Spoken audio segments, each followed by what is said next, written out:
My husband swore up and down his trip was strictly business only. He hugged me before leaving, kissed my forehead, told me to trust him, even promised he'd call every single night. I believed him. Until I decided to surprise him at the hotel.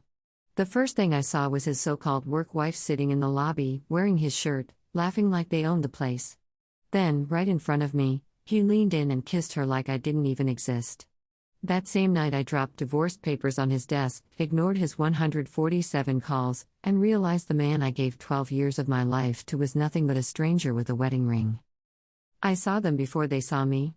His hand on her lower back, guiding her through the hotel lobby like he'd done with me 1,000 times before. She was wearing his college shirt, the one I'd washed and folded just 3 days ago when I packed his suitcase for this crucial business conference in Chicago. My husband of 12 years, the father of my children, the man who swore on our wedding anniversary last month that Rebecca from accounting was just a colleague, nothing more, was standing in that marble lobby looking at her the way he used to look at me. Before mortgages. Before kids. Before I became invisible. I'd flown here to surprise him. God, I'm such an idiot. I'd actually thought it would be romantic, showing up unannounced after he'd seemed so stressed lately. Our marriage had felt distant for months, maybe longer if I'm honest, and I wanted to prove I could still be spontaneous, still be the fun wife who'd drop everything for him. I'd left the kids with my mother, bought a stupid lingerie set that cost more than our weekly groceries, and told myself this would fix everything. The conference was real, at least. I'd seen the other attendees with their lanyards and laptops scattered throughout the lobby. But my husband wasn't attending sessions. He was too busy running his fingers through Rebecca's hair, laughing at something she whispered in his ear. They looked comfortable together. Natural. Like they'd done this before. I stood frozen by the revolving doors, my overnight bag cutting into my shoulder, watching my life implode in real time. A bellhop asked if I needed help with my luggage. I couldn't speak. I just watched as Tom leaned down and kissed her. Not a quick peck. Not a drunken mistake. A real kiss, slow and familiar, his hand cupping her face the way he used to cup mine. That's when she saw me. Rebecca's eyes went wide over his shoulder, and she pulled back, her mouth forming a perfect O of surprise. Tom turned, following her gaze, and I watched the color drain from his face. He actually stumbled backward, like I was a ghost. Sarah? His voice cracked like a teenager's. What are you? Why are you here? I wanted to scream. I wanted to throw my bag at his head, to cause a scene that would get us all thrown out. Instead, I heard myself laugh. This hollow, broken sound that didn't even sound like me. Surprise, I said. Rebecca was already backing away, mumbling something about needing to go, but Tom grabbed her wrist. Actually grabbed it, right in front of me, like I was the intruder in their moment. Wait, he told her. Then to me, Sarah, this isn't. We should talk. Talk? I pulled out my phone, my hand surprisingly steady. Sure. Let's talk. Let's talk about how you've been working late for 6 months. Let's talk about the gym membership you suddenly needed. Let's talk about why you've been turning away from me in bed, saying you're too tired, too stressed. Please, not here. He glanced around the lobby. Of course. His reputation. His precious image. You're right, I said, already walking backward toward the door. Not here. Not anywhere. We're done talking. He called my name as I left, but he didn't follow. He didn't follow. The flight home was a blur. I sat next to a businessman who kept trying to make small talk, and I just stared out the window, watching Chicago disappear beneath the clouds. 12 years. 2 kids.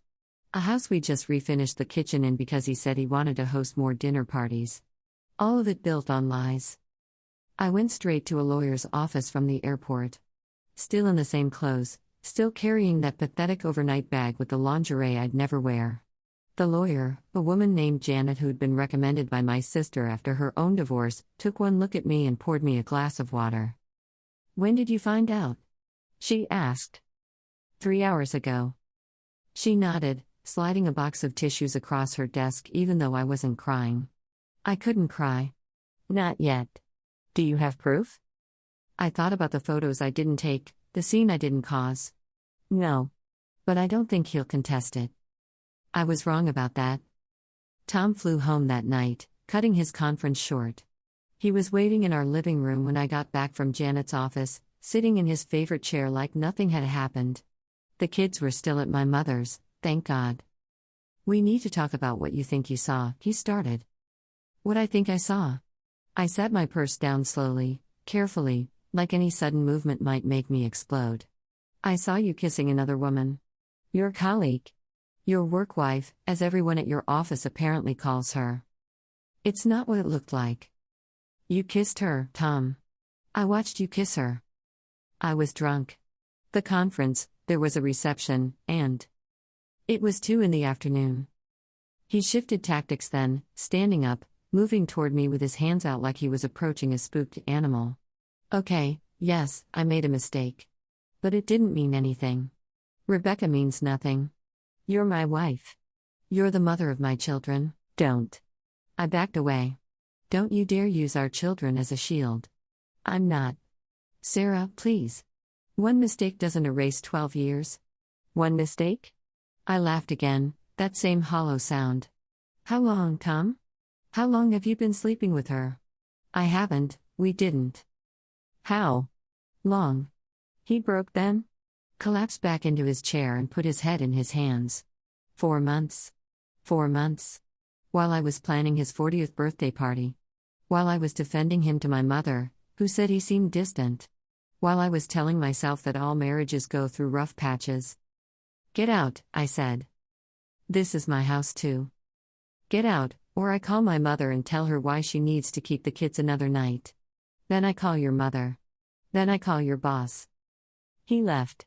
Packed a bag in silence while I stood in the doorway of our bedroom, watching him fold his clothes with the same precision he always did. He took his toiletries from our shared bathroom, the expensive cologne I'd bought him for Christmas, his electric toothbrush. The mundane logistics of a life dismantling. "I'll call you tomorrow," he said at the front door. "When you've had time to calm down, we can discuss this rationally." I closed the door in his face. Then I sat on my kitchen floor, and the kitchen we'd just spent $30,000 renovating, and finally let myself cry. The divorce papers were ready within a week. I had them delivered to his office, right in the middle of his department meeting. The same meeting where Rebecca would be sitting 3 seats down from him, taking notes like the professional she pretended to be. I wanted them both to squirm. I wanted everyone to know. He called 147 times that day. I counted. I didn't answer a single one. Part 2, the aftermath. The first thing nobody tells you about divorce is how quiet your house becomes. Not peaceful quiet. Empty quiet. The kind that makes you realize how much space another person takes up, even when they're barely home. Tom fought the divorce at first. He hired a lawyer who specialized in reconciliation, who sent letters about the sanctity of marriage and the importance of keeping families together. I wanted to laugh. Where was this concern for family when he was in that hotel room with Rebecca? The kids knew something was wrong immediately. Emma, our 10-year-old, started having nightmares. Jack, only 7, began acting out at school. I told them Daddy was staying with a friend for a while, that sometimes adults need space. The lies tasted bitter, but not as bitter as the truth would have been. 2 weeks after I filed, Tom showed up at Emma's soccer game with Rebecca. Just brought her along like it was normal, like she had any right to be there. The other parents stared. The ones who knew me looked horrified. The ones who didn't whispered behind their hands. Emma saw them together and ran off the field crying. That's when I stopped trying to be civil. My lawyer Janet was a godsend. She documented everything, the affair, Tom's admission, his inappropriate behavior bringing his mistress around our children. When Tom tried to claim I was being vindictive, she produced a timeline showing he'd been using our joint credit card for hotel rooms during his late nights at the office. But the real blow came when I discovered the extent of it. It wasn't just Rebecca. Our bank statements showed charges at restaurants I'd never been to, jewelry stores, purchases that weren't for my birthday or Christmas. When I confronted him, he finally admitted there had been others. Not many, he insisted, as if that mattered. Just a few mistakes over the years. 12 years, and I've been living with a stranger. The friends were the next casualty. Couples we'd had dinner with, whose kids played with ours, suddenly didn't know how to act around me. The men were uncomfortable, like divorce was contagious. The women were either overly sympathetic or suspiciously distant, afraid I might suddenly want their husbands now that I was single. Our entire social circle, built over a decade, crumbled within months. My family rallied around me, but even that came with complications. My mother's "I told you so" attitude, though she never said the words directly. My father's awkward attempts to fill the male role model gap for the kids. My sister's well-meaning but exhausting attempts to set me up with her husband's divorced friends, as if a new relationship could bandage the wound Tom had left. The house had to be sold. We couldn't afford to keep it on a single income, and Tom certainly wasn't volunteering to pay for a place where he no longer lived. I watched strangers walk through our home, commenting on the new kitchen, the spacious master bedroom, the beautiful backyard where we planned to build a treehouse. Emma cried when we moved to a smaller rental across town. Jack stopped talking for 3 days. Tom got partial custody. Every other weekend and Wednesdays. The judge called it standard, as if there was anything standard about watching your children pack overnight bags to go stay with a man who destroyed their family. Emma started calling Rebecca Dad's friend even though we all knew better. Jack came home once saying Rebecca made better pancakes than me. I locked myself in the bathroom and sobbed. The job I'd left 5 years ago to focus on raising our kids wouldn't take me back. My resume had a gap that screamed stay-at-home mom, and employers looked at me with that mixture of pity and calculation, wondering how reliable I'd be as a single parent. I finally found work as an administrative assistant making half what Tom earned, with none of the flexibility I needed for school pickups and sick days. 6 months after the divorce was finalized, I ran into them at Target. Tom and Rebecca, shopping together like a normal couple. She was pregnant. Visibly, undeniably pregnant. Tom saw me see her belly, and his face went through a series of expressions: surprise, guilt, then something like defiance. "Sarah," he started. I left my full cart in the middle of the aisle and walked out. Sat in my car in the parking lot until my hands stopped shaking. That night, Emma asked why I was crying at dinner. I told her I had a headache. The pregnancy meant lawyers again. Tom wanted to reduce child support because of his new financial obligations. Janet fought it, but the judge was sympathetic to a man starting a new family. My support was cut by 30%. I picked up extra shifts, started shopping at discount groceries, told the kids we were budgeting when they asked why we couldn't go to the movies anymore. Rebecca had the baby in spring. A boy. Tom posted pictures on Facebook, friends congratulating him on his fresh start and new chapter. Emma saw them on my phone when I carelessly left it unlocked. She asked if Dad loved the new baby more than her and Jack. I said no, but I wasn't sure I believed it myself. The worst part was the silence from Tom's family. His parents, who'd called me daughter for over a decade, who'd been at the hospital when both our kids were born, just vanished. His sister, who'd been my bridesmaid, blocked me on social media. 12 years of relationships erased like I'd never existed. They showed up for the new baby though. I saw the photos. His mother holding Tom's new son with the same joy she'd shown with Emma and Jack. A year passed. Then 2. The pain dulled but never disappeared. I tried dating apps at my sister's insistence, but every conversation felt hollow. How do you explain to a stranger that you're 38 with 2 kids and trust issues that run so deep you check their phone location when they say they're at work? How do you admit that you wake up at 3 a.m. sometimes, remembering the weight of a wedding ring you no longer wear? Emma started therapy after she told her school counselor she wished she could disappear. Jack's grades slipped. He went from a bright, eager student to barely passing. I sat in parent-teacher conferences alone, making excuses for their father's absence, promising things would get better. Tom married Rebecca last month. A small ceremony, I heard from a mutual acquaintance who thought I should know. Emma and Jack were invited but not included in the wedding party. They came home quiet, confused why Dad's new family felt more important than his first one. Emma said Rebecca wore white and looked beautiful. I threw up after they went to bed. I thought about reaching out to Tom one night, after too much wine and looking through old photos I should have deleted. I typed out a message asking if he ever regretted it, if he ever missed what we had. I deleted it before sending. He'd made his choice in that hotel lobby. Every day since had just been the aftermath. The house we'd lived in sold to a young couple last week.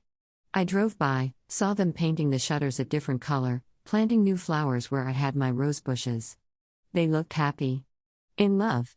Full of plans and dreams and trust. I wanted to warn them. I wanted to tell them to pay attention to the late nights, the sudden interests in new hobbies, the way kisses become pecks and then nothing at all. But I just drove away. Now I live in a 2-bedroom apartment where the walls are thin and the neighbors fight every Friday night. The kids share a room. I sleep on a pull-out couch that hurts my back. Tom lives in a 4-bedroom house in the suburbs with his new family. Rebecca posts pictures of their perfect life, date nights, family vacations, professional photo shoots with their baby. Sometimes Emma asks if I'll ever get married again. I tell her maybe someday, but we both know I'm lying.